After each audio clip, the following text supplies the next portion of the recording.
दोस्तों नमस्कार, ए news office पर आपका स्वागत है और मैं हूं नीरज अधिकारी। चंडीगढ़ के मेयर चुनाव पर सुप्रीम कोर्ट के फैसले के बाद अब सीनियर डिप्टी मेयर और डिप्टी मेयर का चुनाव विवाद में फंस गया है। ये चुनाव कल होने वाला था, लेकिन आज ही कांग्रेस ने इस चुनाव के लिए चंडीगढ़ के डीसी द्वारा जारी किए गए आदेश को Punjab and Haryana high court में चुनौती दे दी है। ये सब हो रहा है भाजपा द्वारा आम आदमी पार्टी के 3 पार्षदों को तोड़ लिए जाने से, क्योंकि ये 3 पार्षद भाजपा में चले जाने से नगर निगम में भाजपा का बहुमत हो गया है और इंडिया गठबंधन के तहत आम आदमी पार्टी के साथ मिलकर सीनियर डिप्टी मेयर और डिप्टी मेयर के पद पर चुनाव लड़ रही कांग्रेस 30 जनवरी को मेयर के चुनाव के समय दोनों डिप्टी मेयर पद जीत रही थी, लेकिन अब दोबारा चुनाव होने की स्थिति में भाजपा के बहुमत के कारण कांग्रेस दोनों डिप्टी मेयर पद हार रही है। इस चुनाव के लिए डीसी के आदेश को चुनौती देते हुए कांग्रेस ने हाई कोर्ट से क्या गुहार लगाई है और इससे कांग्रेस को क्या फायदा होगा, कांग्रेस के हाई कोर्ट न जाने से भाजपा को क्या फायदा मिल सकता था, ये समझने से पहले आपसे एक निवेदन है कि यदि आपने अभी तक इस चैनल को सब्सक्राइब नहीं किया है तो सब्सक्राइब करके स्वस्थ पत्रकारिता को अपना समर्थन दें। तो सबसे पहले कांग्रेस की ओर से दोनों डिप्टी मेयरों के चुनाव को लेकर हाईकोर्ट गई कांग्रेस की मांग क्या है, इसको जानने के लिए मैं आपको सीधे उनसे जोड़ता हूं जिन्होंने ये याचिका दायर की है। ये है राजीव शर्मा, जो कि वरिष्ठ एडवोकेट हैं और चंडीगढ़ प्रदेश कांग्रेस के प्रवक्ता भी हैं। राजीव जी, ए न्यूज ऑफिस पर आपका स्वागत है। बहुत बहुत धन्यवाद मुझे बुलाने के लिए। आज ये कांग्रेस की तरफ से जो हाई कोर्ट में जो याचिका दायर की गई है सीनियर डिप्टी मेयर और डिप्टी मेयर के चुनाव को लेकर, वो क्या है और उसके अंदर हाई कोर्ट से क्या प्रेयर की गई है? देखिए, ये एक 23 तारीख को डीसी साहब ने जो प्रिस्क्राइब्ड अथॉरिटी है, एक नोटिस जारी किया था 27 फरवरी के लिए मीटिंग बुलाने के लिए, जिसका एजेंडा उन्होंने रखा था कि सीनियर डिप्टी मेयर और डिप्टी मेयर का इलेक्शन होगा।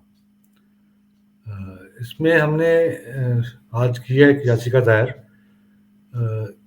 दूसरी हमारी रिट की सुनवाई भी थी आज, जो पहले से चल रही थी। तो इसमें वो तो आपने वापस ले ली? हाँ, वो वापस ले ली, क्योंकि जो ग्राउंड्स और जो प्रेयर उस रेट में थी वो इस रेट में शामिल होगी नई वाली में, तो फिर वो डुप्लीसिटी होती।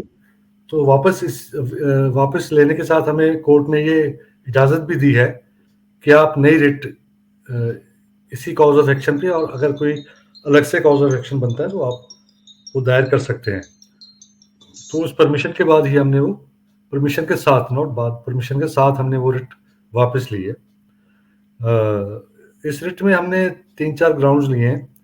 हमने चैलेंज किया है ये जो नोटिस डीसी साहब ने निकाला है 27/2 की मीटिंग का, कि वो इसको नहीं निकाल सकते, क्योंकि जो हमारे चंडीगढ़ म्यूनिसिपल कॉरपोरेशन के कंडक्ट एंड प्रोसीजर रेगुलेशंस हैं 1996 के, उनमें जो रेगुलेशन 7 है वो और 8, ये बड़े स्पष्ट शब्दों में बोलती है कि जैसे ही मेयर का चुनाव हो जाता है तो मेयर कुर्सी पे बैठ जाता है प्रिजाइडिंग ऑफिसर की, तो फिर मेयर ही एज ए प्रिजाइडिंग ऑफिसर अगले चुनाव कराता है डिप्टी मेयर के और सीनियर डिप्टी मेयर के।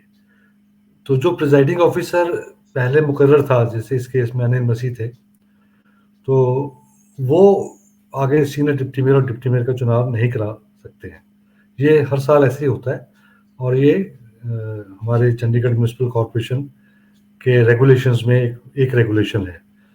तो ये जो मीटिंग थी, इसको मेयर को बुलाया जाना चाहिए था, क्योंकि मेयर ही प्रिजाइड ओवर करेगा और मेयर ही चुनाव कराएगा कानून के मुताबिक।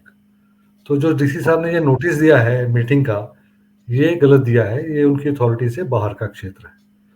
तो इस ग्राउंड पे एक हमने इसको चैलेंज किया है कि 23 फरवरी को जो निकाला गया नोटिस है वो गलत है, उसको खारिज किया जाए।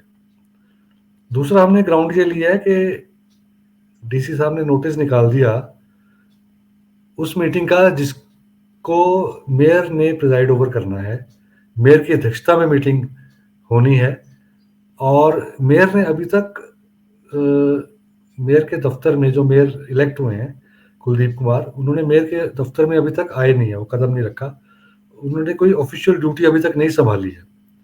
अब वो क्या कारण है वो तो मैं नहीं कह सकता, लेकिन अभी तक संभाली नहीं है। तो डीसी साहब को ऐसी जल्दी क्या थी कि 22 को उनके पास सुप्रीम कोर्ट का ऑर्डर पहुंचता है और 23 को वो ये नोटिस जारी कर देते हैं। पहले पूछ तो लेते कि मेयर ने अभी तक क्यों अपनी कुर्सी नहीं संभाली है, क्यों वो दफ्तर नहीं आए हैं, क्या कारण है, उनको कोई इन्फॉर्म कर देते हैं कि मैं जल्दी से मीटिंग बुला रहा हूँ। तो उन्होंने ऐसा बगैर कोई बताए, बगैर कुछ पूछे वो उन्होंने ये नोटिस जारी कर दिया। और तीसरी बात, हमने हालांकि वो मैं कह नहीं सकता कि वो किस तरफ जाएगी, लेकिन हमने सुप्रीम कोर्ट के जो ऑर्डर है उसको बिल्कुल इन लेटर एंड स्पिरिट लागू करवाने के लिए कोर्ट से दरखास्त की है, चाहे वो हमारे हित में हो चाहे हमारे हित में ना हो। वो हमने ऐसा कहा है कि सुप्रीम कोर्ट ने जो अपने जजमेंट के पैरा 44 में एक उन्होंने जो ऑर्डर पास किया है, 44 का जो भाषा है ऑर्डर की, वो ये कहती है कि हमने सुप्रीम कोर्ट ने मेयर के चुनाव का जो हल है वो निकाल दिया है और उन्होंने पिछले मेयर को हटा के नया मेयर अपॉइंट कर दिया है। लेकिन अगर कोई और इलेक्शन हो बाकी है तो वो कानून के मुताबिक होगा। तो उन्होंने इलेक्शन कानून के मुताबिक होने की बात करी है, वोटिंग या पोलिंग कानून के मुताबिक करने की बात नहीं है। तो हमारा कहना ये है कि इलेक्शन में बहुत सारी चीजें आती हैं, तो वो सारी होनी चाहिए। ये बातें हमने कही हैं अपने रिट में। मतलब आप चाहते हैं कि अगर सीधे डिप्टी मेयर और डिप्टी मेयर का चुनाव हो तो सिर्फ उस दिन वोटिंग ना हो, बल्कि पूरी चुनाव प्रक्रिया नए सिरे से दोबारा हो, नॉमिनेशन दोबारा हो। हमारे मुताबिक सुप्रीम कोर्ट का यही आदेश है, सुप्रीम कोर्ट की मंशा यही है। बाकी उसको इंटरप्रेट हमारे हाई कोर्ट के माननीय जजेस करेंगे, लेकिन हमारे मुताबिक सुप्रीम कोर्ट ने यही चाहा है और यही होना चाहिए। न्यूज ऑफिस के लिए समय निकालने के लिए राजीव जी आपका बहुत बहुत धन्यवाद। आपका भी बहुत बहुत धन्यवाद। तो राजीव जी ने स्पष्ट किया है कि कांग्रेस आखिर दोनों डिप्टी मेयरों के चुनाव के संबंध में हाई कोर्ट से क्या चाहती है। अब अगर हाई कोर्ट ने दोनों डिप्टी मेयरों के लिए नए सिरे से चुनाव कराने का आदेश दे दिया तो कांग्रेस को इससे फायदा क्या होगा। तो इसको इस तरह समझिए कि जब 30 जनवरी के मेयर चुनाव को हाई कोर्ट और सुप्रीम कोर्ट में आम आदमी पार्टी ने चुनौती दी थी तो भाजपा को बीच में इतना टाइम मिल गया कि वो मेयर का चुनाव दोबारा होने की स्थिति के लिए 3 और वोटों का जुगाड़ करके नगर निगम में अपना बहुमत बनाने में कामयाब हो गई। भाजपा तब से आम आदमी पार्टी से आए 3 पार्षदों को चंडीगढ़ से बाहर और आम आदमी पार्टी की पहुंच से दूर रखे हुए है। कांग्रेस द्वारा मेयर चुनाव में की गई मदद के बदले आम आदमी पार्टी अब कांग्रेस को दोनों डिप्टी मेयरों के पद जिताना चाहती है, लेकिन ये उसके तीनों पार्षदों के वापस आम आदमी पार्टी में लौटे बिना संभव नहीं है। इसलिए आम आदमी पार्टी चाहती है कि दोनों डिप्टी मेयरों का चुनाव डिले हो जाए, जिससे उसे भाजपा में गए अपने पार्षदों तक किसी भी तरह पहुंचने का समय मिल सके और वो इन पार्षदों की पार्टी में वापसी करा सके।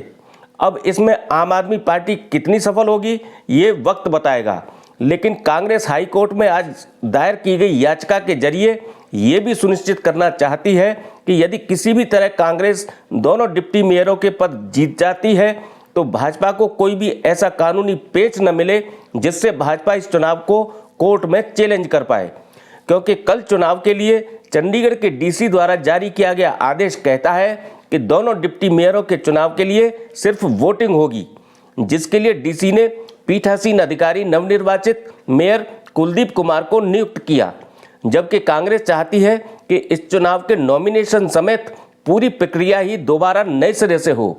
कांग्रेस को डर है कि हारने की स्थिति में भाजपा इस प्रक्रिया की कमी को लेकर बाद में कोर्ट जा सकती है और कांग्रेस व आम आदमी पार्टी की मेहनत पर एक बार फिर पानी फिर सकता है। अब कल हाई कोर्ट में कांग्रेस की याचिका पर सुनवाई के दौरान हाई कोर्ट का क्या रुख रहेगा, इस पर हमारी भी नजर रहेगी। नए अपडेट के साथ कल आपसे फिर मुलाकात होगी। मुझसे जुड़े रहने के लिए आपका बहुत बहुत धन्यवाद।